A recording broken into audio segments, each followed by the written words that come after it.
ekikulembera byonna Katonda. Katonda asaasira gw'aba ayagadde. The blessing of God is a constant factor in each and everything we do. Naye ate Katonda y'omu ye yatutonda mu mbeera mu yatutondera ng'abantu n'atuwa n'ekyobugagga ekyokufumiitiriza. Katosobola kugamba nti kyali kigendererwa kya Katonda kujja ku nsi kubonaabona bonnyibonnyi nedda. N'ekitonde ekyokufumiitiriza yakitonda nga yatonda omuntu. Era nga yakituwa tukolese obusobozi bwakyo okweŋŋanga ebizibu bye tuba tulina mu nsi.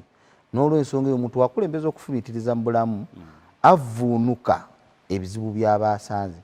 Nga we nabagamba lulu wammanga, Katonda teyatonda bantu na nnyonyi zibuuka, teyatonda bantu n'amamotoka, wabula as a means of survival and quick transportation, omuntu yeesanga ng'akoze ennyonyi, omuntu yeesanga ng'akoze emmotoka. Naye nga byonna ne kompyuta kati mwe tutambulira, bino byonna byakolebwa bantu abaakulembeza okufumiitiriza. Ate ng'olaba nti kati mu nsi bye bintu bye tuyimiriddeko nga ki ng'abantu. N'olw'ensonga eyo enjawulo eri wakati w'obugagga n'obwavu. Nze sirina kyanjawulo kye nnyina kusinga gwe Munnayuganda munnanga ndaba ssaawa eno.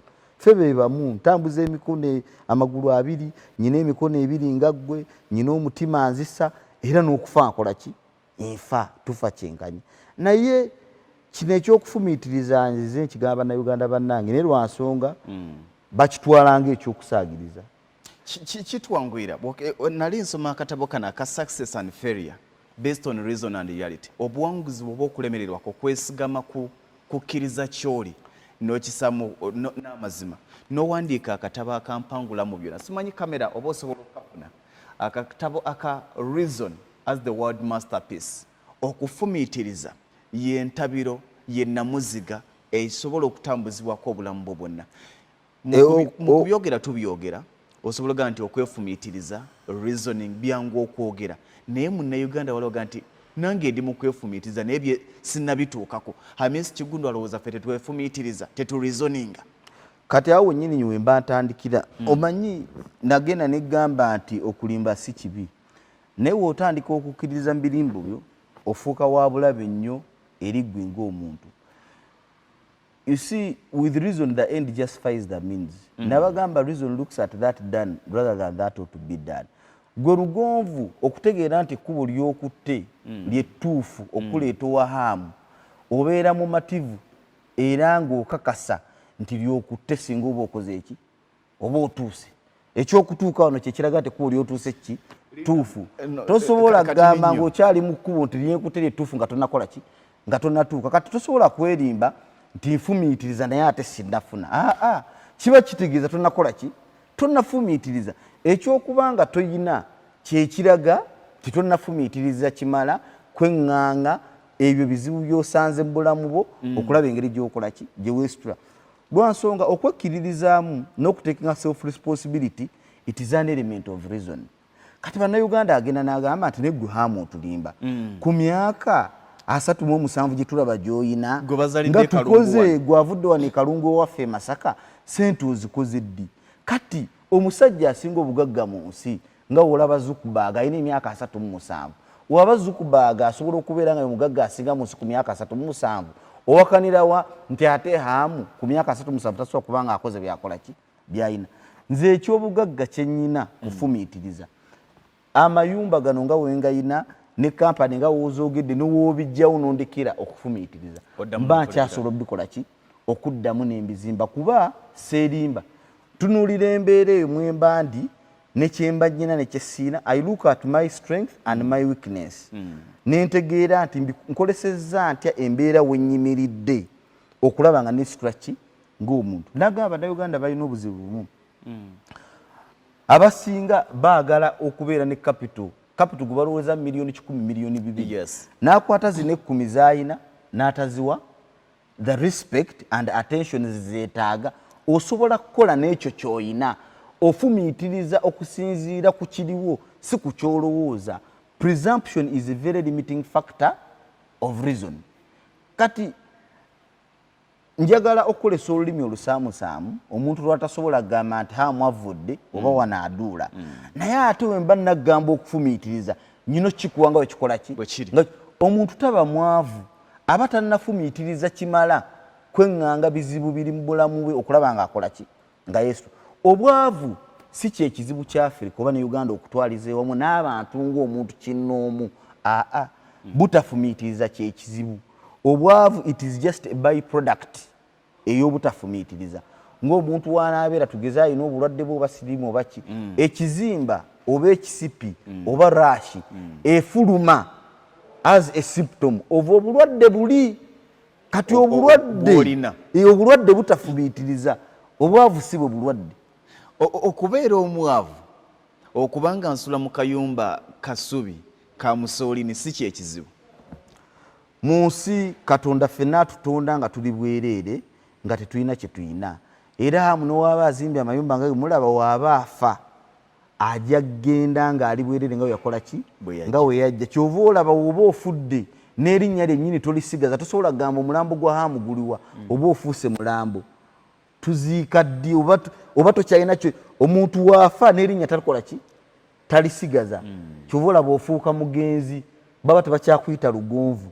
Kati ey'enjawulo gye tuyina wakati w'abagagga n'abaavu kufumiitiriza, kababe bantu kinnoomu, kagabe mawanga, kababe bazungu. Abazungu baatusukkulumako ku kufumiitiriza. N'okujja wano for colonialism, I'll give you the best example. Abazungu mu kuwankawanka okulaba nga balongoosa obulamu bwabwe n'embeera yaabwe, beesanga nga bavudde gye bawangaalira to look for better resources. Bwe bati bwe bajja kusemazinga ki Africa. Bwe batuuka wano ne basanga nga Africa tuli bagagga nnyo, ne batwala buli kintu kye twayina, golodi, zinki, diamond, naye ate ne batulanga n'Abafirika bennyini basajja baki bamaanyi ba kiwago, ne balaba ne human labor. They exploited us up to an extent. Etwala ki abantu kyali kyakujooga ne lwakuba baali balina kye batusinga kye bayita okufumiitiriza. Era mudda baatwala abantu. Nejjukiro batwala abantu. Ekiseera kyatuuka ebitongole nga bivuddeyo. Nga human rights zaali zitandise mu common law UK, nga woolaba amakyaki gaali gatandise okuwakanya embeera eyo eya slavery. Kati nga woolaba n'Abafirika bennyini baali batandise okuwakana Maji rebellion mu abalabanga South Africa Abashaka Zulu. Kati okyabakaluubirira okukola human slavery ne bagamba nti kati ate Omufirika ono lwaki tetujjaawo physical slavery ne tukola mental colonialism ko tutambulira paka kati. Bwe twabawakanya okututwala mu buddu nga kiringa ekyeyoleka ne baga kati kabatufuge bwongo bwaffe. Ne bakwata system z'amasomero, the imported and education systems, ne bazireeta wano nga kututambulira. Kyovola buli mwana amala okusoma wano alowooza kukolera ki bazungu. Abaddugavu abali mu nsi z'abazungu ssaawa eno nga bagenze baagala nga ne tikiti bazeegulidde bangi nnyo okusinga bye baatwaliranga ku miguwa. Lwa nsonga lwaki mutwala ng'alwana ng'awalira ate nga nsobola omunnyonnyona n'akola ki n'ategeera. Amaanyi ge tukolesa mu nsi z'abazungu eyo nga tugazizza wano mulowooza tegasobola tukulaakulanya ng'eggwanga. Enjawulo eri wakati w'obwavu bwaffe n'obugagga bw'abazungu kufumiitiriza. Kuba wabeera ebyobugagga bye bajja wano bye bibakuumidde mu bugagga ewaabwe, ffe tetusobola bikolesa nga tebinnava wano naffe ne bitugaggawaza. Tetunnatuukawo emyaka gyaffe gikyali. Tetunnatuukawo awo ndowooza. Kati si kyakufumiitiriza obutekkiririzaamu ekyo kyennyini. Kyova olaba nafuna omukisa ne bampita ekyankwanza okwogerako n'ababaka, naye nakulembeza ensonga emu njijukire nali njogera nabo nti obwongo buno operation mindset change kyekyokka ekisobola okulongoosa mu direction y'eggwanga lyattu ki Uganda. Abaana bano emiti emito ne bategeera nti buvunaanyizibwa bwabwe okwokulaakulanya ng'abantu n'okulaakulanya eggwanga lyabwe. Bannayuganda balina ekintu ekikyamu nnyo kye batambuliramu. You know, reason as an element of reason imputes an intention to fulfill an obligation. Gwokwagala okuwaanibwa olw'okukola ekintu ekyo ky'olina okukola ate ekikakatako. Kati n'osanga ng'omuntu mulwadde naye ng'ayagala bamuwaane nti amize eddagala. Bannayuganda tebannakitegeera mu bwongo bwabwe nti buvunaanyizibwa bwabwe okwokulaakulanya n'okulaakulanya ki ensi yaffe. Tebannakkiriza nti ndi mwavu lwakuba nnyina kye sikola wammanga okunjija mu mbeera mwenkola ki mwendi kyova olaba banenya bazadde baabwe banenya baganda baabwe nti antambulirako ne banenya gavumenti naye nga bo tebenenyeza adde omulundi ki n'ogumu tasobola kugamba nti ndi mwavu lwakuba lwaki oyagala obugagga ng'obwa haamu ate nga toyagala kukola nga haamu kuba obugagga n'obukozi butambulira wamu as an element of reason someone has to embrace struggle and hardship at the same time being persistent and consistent. Tulina okutegeera nti okufulubana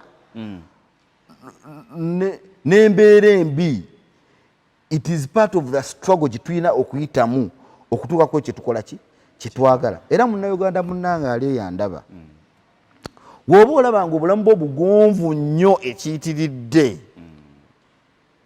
manya nti you are not struggling towards anything in life. Ebiseera ebisinga bw'oba nga olaba buli kimu olikkako nga buli kimu otambulira butambulizaawo ne buli lw'olaba nga abantu bakuwalana bakukyaye awo ng'otegeera nti olina kyokola kye baali kwegombye kuba kye baali yagadde bakole ki bafune. Kati ekintu kino ekyokufumiitiriza yenkizo kyova nawandiika akatabo Reason as the world masterpiece. Why? Because with reason someone embraces a fact of like the ability to take a risk, to have a focus and vision, have self-responsibility, the ability to forgive and forget, okusonyiwa n'okwerabira, the ability to be patient.